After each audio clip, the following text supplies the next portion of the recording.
So let me answer that question with an example.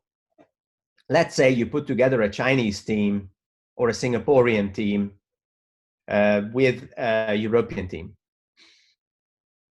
Almost invariably, the Singaporean or Chinese team would be faster in everything we do. I mean, I do training all over East Asia. And I can tell you, when I get the slideshow from BMW or Meyer or whatever these, I deliver these certified internal trainings, because I'm certified to do their internal trainings on behalf of their management academy. Then if there is an exercise and the German material said, give 35 minutes to people for this, then in East Asia, they almost always deliver it in 20. And this is because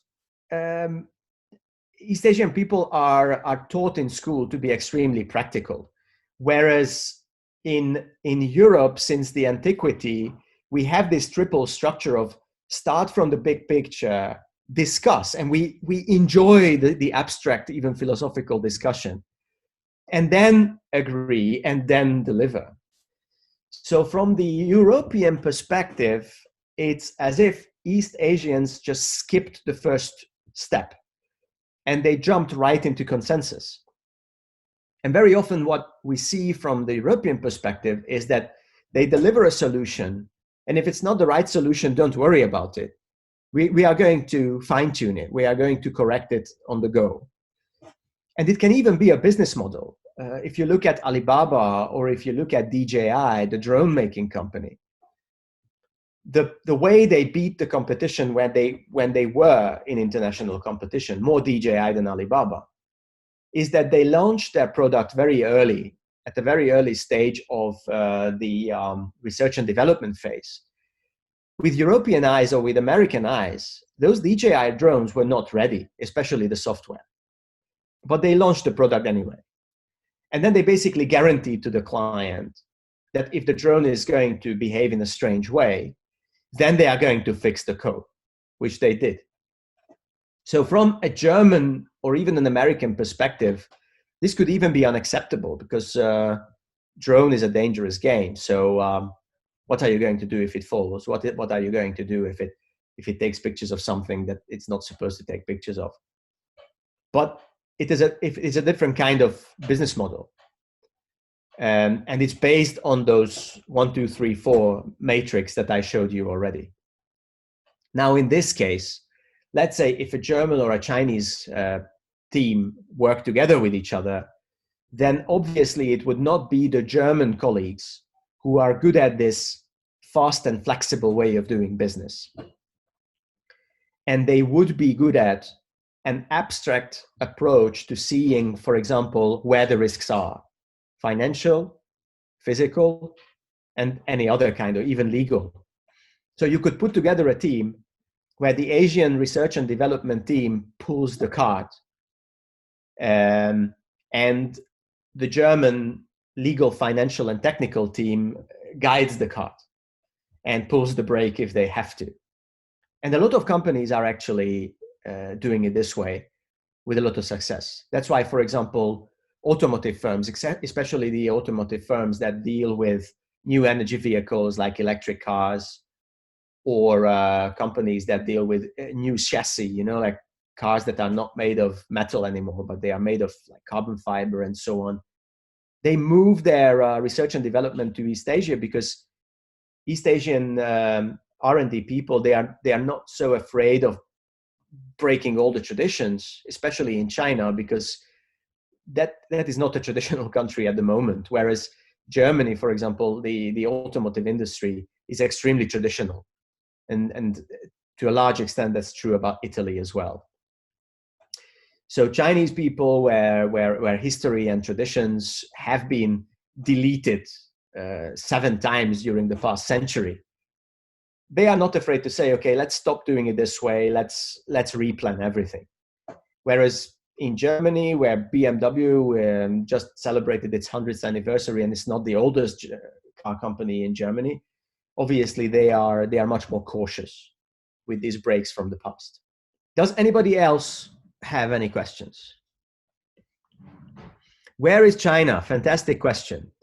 So China in the culture map was missing in the first edition of the culture map. So I am going to bring back the culture map.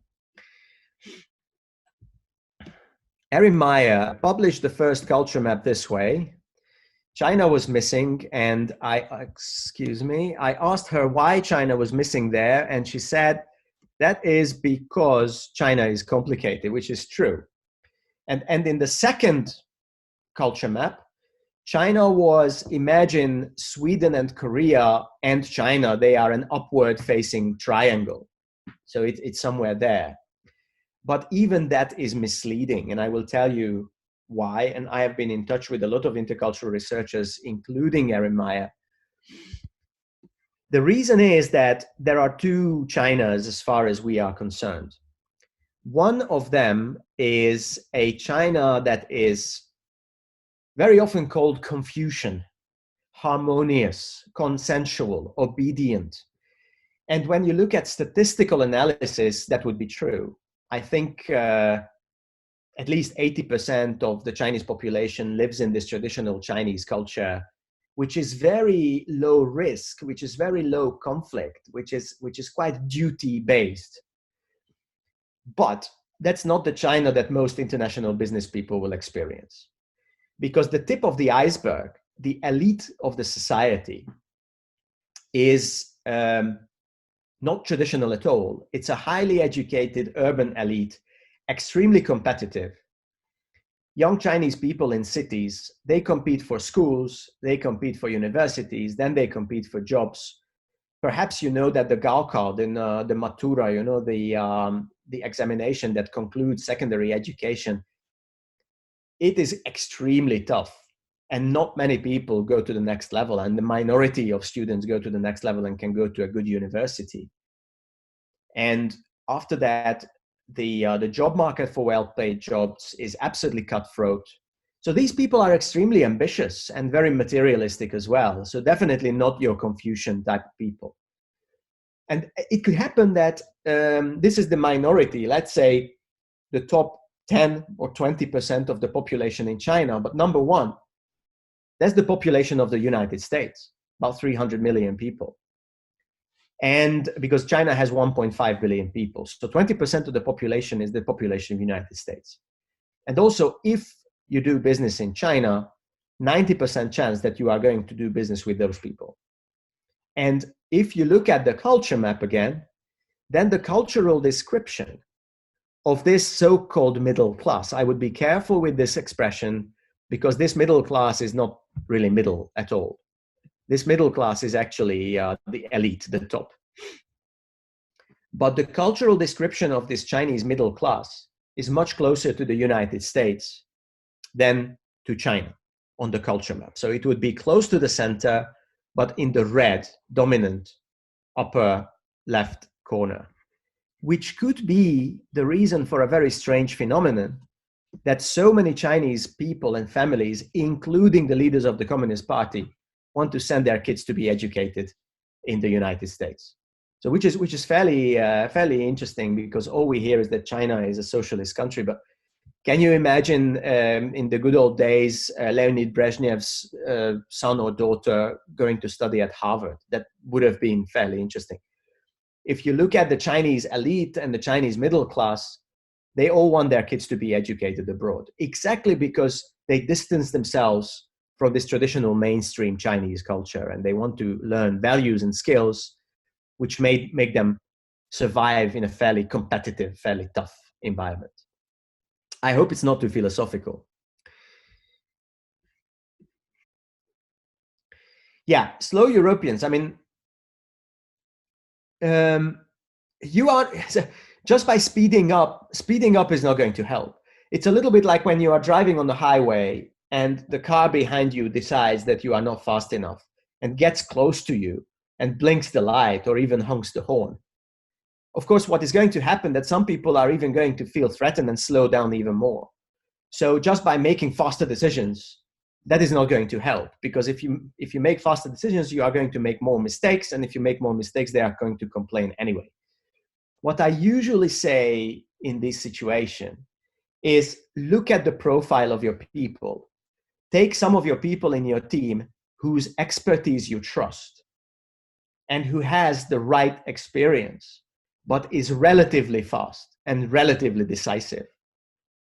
And either put them in touch with the Asian side or make them the mentor of the people who are in touch with the Asian side. Because what you are going to see very often is you are going to find like a common ground where in this way you can make your European team act faster, but not so flexibly, not so haphazardly as Asians do. You know, the Asian philosophy, especially if you work together, not Japan, not Korea, but Southeast Asia and mainland China, the philosophy is, okay, let's do it. If it's not the right thing, we can correct it later. And that doesn't fly with Europeans. You can, in many European cultures, you can be faster, that's fine, but you don't want to do this kind of patchwork of solutions. So you want to speed up, but you still want to be focused and compliant and transparent.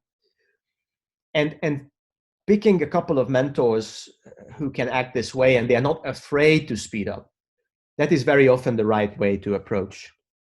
Came in with fairly low expectation. Well, thank you for that. But ended up being very interesting and useful. All right. Thank you, Marek.